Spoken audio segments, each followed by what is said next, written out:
इससे पहले वीडियो में मैंने बात की गई थी ग्रुप डिज़ाइन के बारे में। अब सिंगल सब्जेक्ट डिज़ाइन के बारे में बात करते हैं। रिसर्च जब भी आप करते हैं ना, तो रिसर्च में आपके पास या तो एक सब्जेक्ट पे आप रिसर्च कर रहे हैं या ग्रुप पे कर रहे हैं। सैंपल मतलब सैंपल पे कर रहे हैं, ठीक है, जो कि पॉपुलेशन का रिप्रेजेंटेटिव है। जब ग्रुप पे कर रहे हैं तो ग्रुप डिज़ाइंस, तो जब आप ग्रुपिंग कर रहे हो तो ग्रुपिंग में आप कौन कौन से अलग अलग डिज़ाइंस के थ्रू ग्रुपिंग और उसकी वो कर सकते हैं, डेटा हासिल कर सकते हैं। तो वो ग्रुप डिज़ाइन में, तो वो इसे पिछले वीडियो में था। अब आपके पास एक सब्जेक्ट हो तो उसमें सिंगल सब्जेक्ट डिज़ाइन यूज़ किया जाता है, n=1, ठीक है। तो इसमें एक ही सब्जेक्ट होता है, उससे वक्तन फ़वक्तन कुछ कुछ देर बाद डेटा लिया जाता है, उसमें जो है ना मैनिपुलेशन की जाती है, ट्रीटमेंट दी जाती है। ट्रीटमेंट से पहले भी आप डेटा ले सकते हो, ट्रीटमेंट के बाद भी ले सकते हो डेटा। तो ये कब यूज़ किया जाता है? जब आपके पास पॉपुलेशन साइज़ बहुत छोटा हो, आपके पास बहुत कम सब्जेक्ट्स हो, या ऐसे जब आप कभी कभार ट्रीटमेंट करना चाहें लेकिन वो अनएथिकल हो, तो फिर आप जो है सिंगल सब्जेक्ट डिज़ाइन की तरफ जाते हो, ठीक है। या रैंडम असाइनमेंट ऑफ सब्जेक्ट्स आपके लिए पॉसिबल ना हो, तो इस केसेस में जो है किया जाता है, ठीक है। तो इससे पहले जो है ग्रुप डिज़ाइन, इससे पहले जो वीडियो बनाई है जिसमें ग्रुप होते हैं, मतलब सैंपल आपने लिया हुआ है, उसमें ग्रुपिंग की हुई है, तो उसमें जब आप डेटा और सब कुछ करते हो, तो उसमें आपको प्रॉब्लम ये होती है कि आपके पास नंबर ऑफ़ पार्टिसिपेंट्स आपको बहुत ज़्यादा चाहिए होती है, और उनसे काफ़ी ज़्यादा डेटा लेने होते हैं, तो पार्टिसिपेंट भी थक जाते हैं, आप भी थक जाते हो।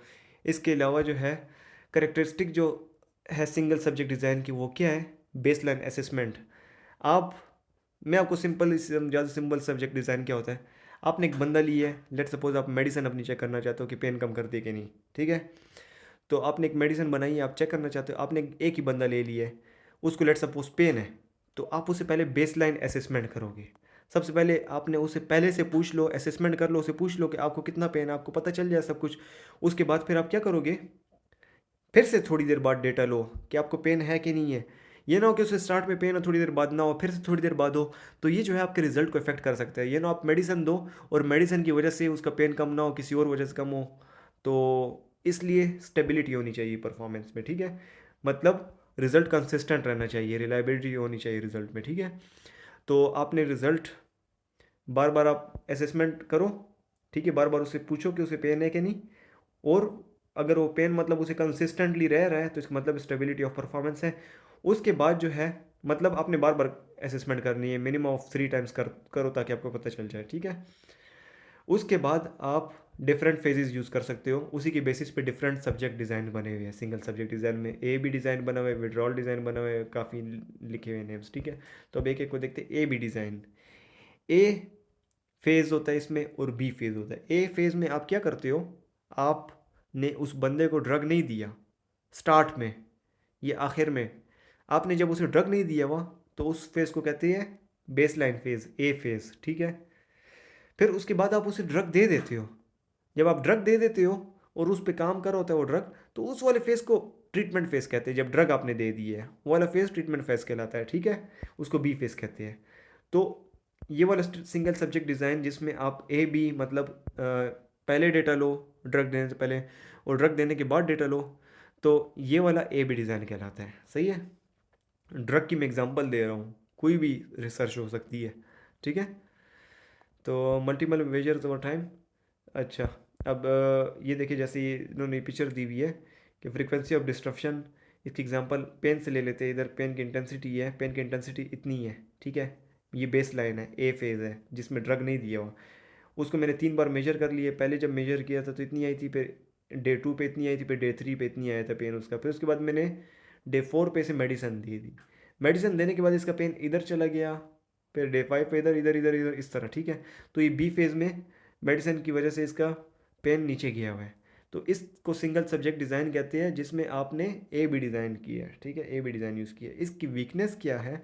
इसमें एक्सट्रेनियस फैक्टर्स जो है आपके रिजल्ट को चेंज कर सकते हैं। बाद ऐसे फैक्टर्स जिसकी वजह से पेन कम हुए हैं, हो सकता है ड्रग की वजह से ना हुआ, तो वो आपके फैक्टर्स को चेंज कर सकते हैं, ठीक है। तो अब है सेकंड डिज़ाइन, सिंगल सब्जेक्ट में सेकंड डिज़ाइन जो है वो विड्रॉल डिज़ाइन। आप ऐसी रिसर्च कर सकते हो जिसमें विड्रॉल डिज़ाइन को यूज़ करो। आपके पास लेट सपोज एक ही वही बंदा है, देखिए उसकी आपने पहले पेन की असेसमेंट ले ली, उसके बाद आपने क्या किया, इसमें ड्रग दिया। उसके बाद जब ड्रग छोड़ दिया, उसके बाद आप फिर से चेक करते हो कि उसका किधर की है। तो उस ड्रग जब छोड़ दिए तो उस वाले फेज़ को फिर से ए फेज़ कहेंगे। तो ए बी ए, इसमें ए 3 फेज़ आ गई है। पहले ड्रग से पहले ड्रग वाला फेज़, या इंटरवेंशन वाला फेज़, और इंटरवेंशन के बाद वाला फेज़। तो इसको कहते हैं विड्रॉल डिज़ाइन। क्यों कहते हैं? विड्रॉल नेम को देखें कि आप जब एक ड्रग को हटा दे, विड्रॉ कर दे, या कोई ट्रीटमेंट विड्रॉ कर दे, तो उसको विड्रॉ कहते हैं। इसमें भी ट्रीटमेंट विड्रॉ करके भी ऑब्जर्वेशन की जाती है। तो ये एथिकली थोड़ा सा ठीक नहीं है, क्योंकि एक बंदे को पेन है, आप उसे ट्रीटमेंट दे रहे हो, ड्रग दे रहे हो, उसका पेन अगर लेट सपोज कम हो जाता है और फिर आप उसको ड्रग से हटा देते हो तो उसको पेन फिर से ज़्यादा हो जाता है। तो इट इज़ नॉट एथिकली ठीक नहीं है। ठीक है। तो अब है अल्टरनेटिंग ट्रीटमेंट डिज़ाइन। आपने उसको एक ट्रीटमेंट दी, उसके बाद दूसरी ट्रीटमेंट दी, फिर से पहली ट्रीटमेंट दी, और ऑब्जर्वेशन करते हो। ठीक है। तो इससे आपको ये पता चलता है कौन सी ट्रीटमेंट अच्छी है, कौन सी नहीं है। जैसे एक सेशन में आपने उसको ट्रीटमेंट नंबर ए दी, फिर दूसरे सेशन में ट्रीटमेंट नंबर बी दी, और ऑब्जर्वेशन आप साथ ही साथ करते हो। अब है चेंजिंग क्राइटेरियन डिज़ाइन। अच्छा, चेंजिंग क्राइटेरियन डिज़ाइन में क्या होता है? इसमें आपने पहले से क्राइटेरिया सेट कर लिए। लेट सपोज मैं कहता हूँ कि ये जो पीछे मैं इस पिक्चर को दिखाता हूँ आपको, यही पिक्चर लेते हैं। ठीक है। अब लेट सपोज ये पेन इंटेंसिटी है।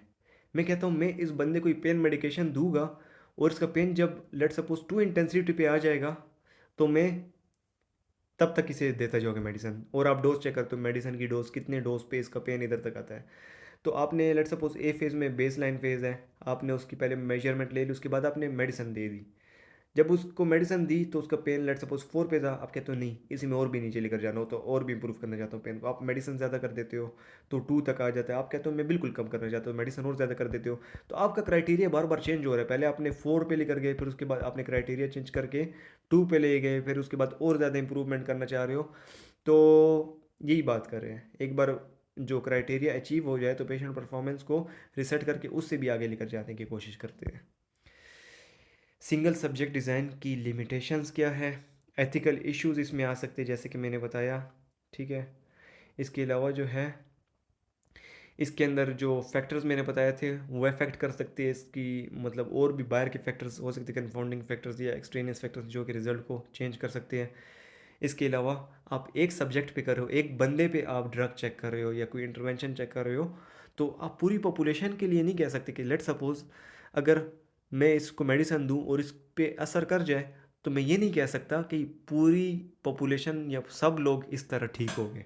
तो जनरलाइजेबिलिटी ऑफ रिज़ल्ट इसमें लो है। ठीक है। नहीं कर सकते आप, मुश्किल है इसमें करना। ठीक है। और बाज़ लोग जो इसके ख़िलाफ़ है सिंगल सब्जेक्ट डिज़ाइन के, वो कहते हैं कि इसकी स्टैटिस्टिक्स ठीक नहीं है, इसका एनालिसिस का तरीका ठीक नहीं है। तो ये था सिंगल सब्जेक्ट डिज़ाइन।